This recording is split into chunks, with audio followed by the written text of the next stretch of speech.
Notícias em Debate está de volta e o nosso assunto de hoje são os bitcoins, a moeda digital. E sobre isso a gente conversa com o advogado tributarista Robson Amador e com o Luciano Simões, economista.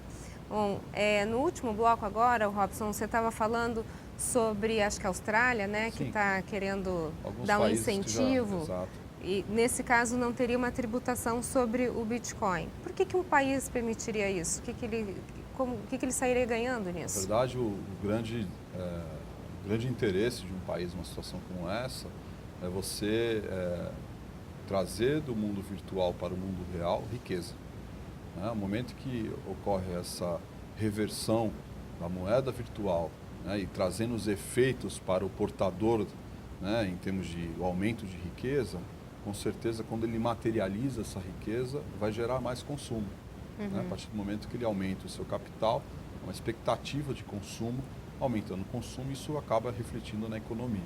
Né? Então, países como eu citei no bloco anterior, como a Austrália, outros países da Europa, inclusive, já estão enxergando essa possibilidade como uma forma de aumento da sua arrecadação, não diretamente, né? Talvez através de tributos que incidam indiretamente por meio do consumo, né? Como todos nós pagamos no mundo inteiro, né? Tributos que incidem sobre o consumo. Né? Então, essa é uma alternativa, né, que eu vejo, que penso que pode acabar, inclusive trazendo reflexo aqui para o Brasil.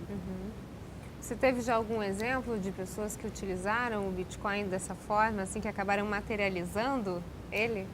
Sim, a gente pode observar, ano passado, salvo a memória, no começo do ano, foi uma operação imobiliária da venda de um apartamento, da qual o vendedor, aqui mesmo na cidade de São Paulo, colocou a única restrição, né? Apesar dos valores serem negociados e tudo mais, a forma de recebimento deveria ser em Bitcoin.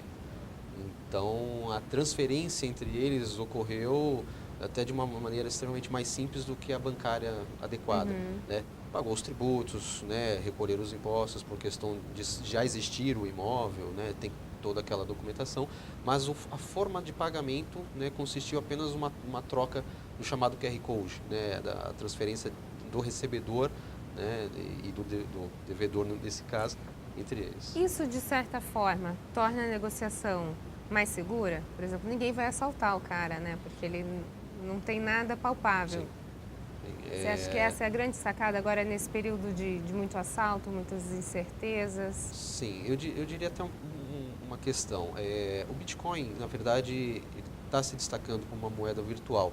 No entanto, os estudiosos da linha da moeda, de fato, né, que sempre existiu essa questão da literatura econômica em cima da moeda, os estudos mais recentes, advindos já da parte da Suíça e algumas cidades locais da própria Suíça, já fazem o uso de moedas virtuais.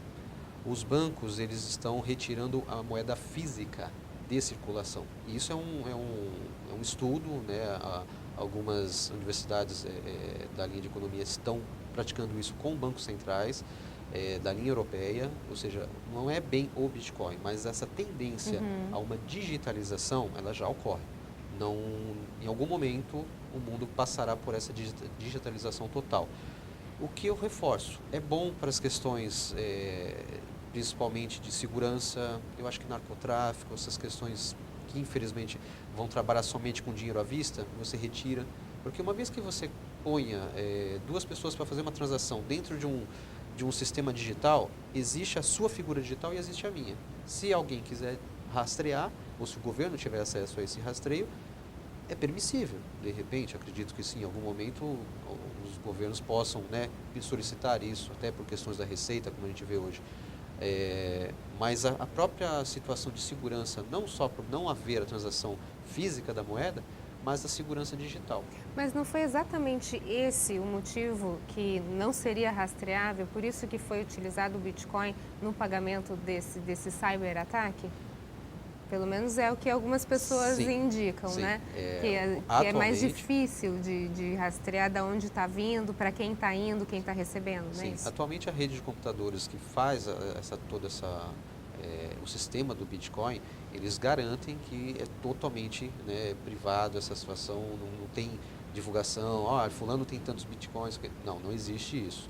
Eu estou supondo lá na frente que caso haja essa digitalização mundial, os governos terão que se adequar, né, e até imagino os fiscos, né, criar regras e situações também lá na frente, não imaginadas ainda, mas se faz necessário, né, porque senão você tira um problema que é a... Sim, e né, ele acaba criando um maior. Cria-se um outro da falta de impunidade fiscal.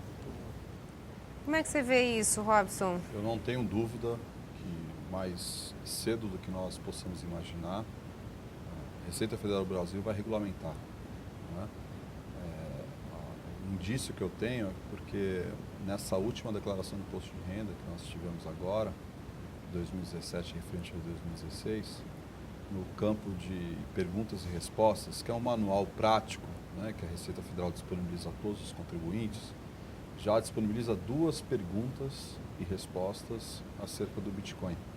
Como eu declarar o Bitcoin? Né? Então, isso já é um indício que a Receita Federal já está sensível a essa nova realidade, em termos de riqueza.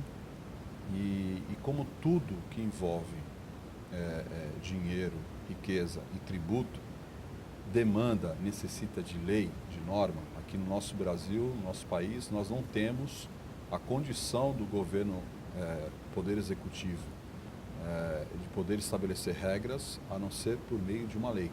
Né? Então, a minha expectativa pessoal que eu tenho é de efetivamente, mais cedo ou mais tarde, bem cedo, melhor dizendo, é você ter uma regra, uma lei que regulamente a forma de aquisição, de transferência e, sobretudo, né, o principal, quais são os tributos que irão incidir sobre essa operação.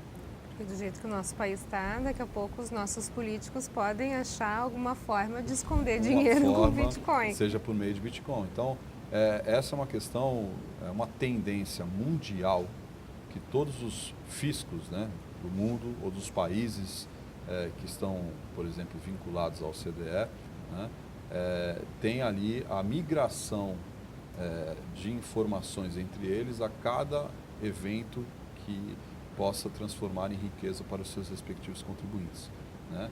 Justamente para evitar uma dupla tributação, né? A pessoa, por exemplo, estou comercializando com alguém de um outro país, né, que já tenha sido tributada essa moeda em outro país, para que se evite a bitributação aqui, ou, inclusive, para efeito de segurança, né, da soberania nacional de cada país, no sentido de que se evite ali lavagem de dinheiro, né, tráfico de drogas, enfim. Então, é uma tendência que os fiscos, né, de cada país possam estar se conversando em termos de sistemas, e eu acredito que isso deva acontecer. No próximo bloco a gente continua a falar sobre o Bitcoin. Não sai daí, nós voltamos em instantes. Até já.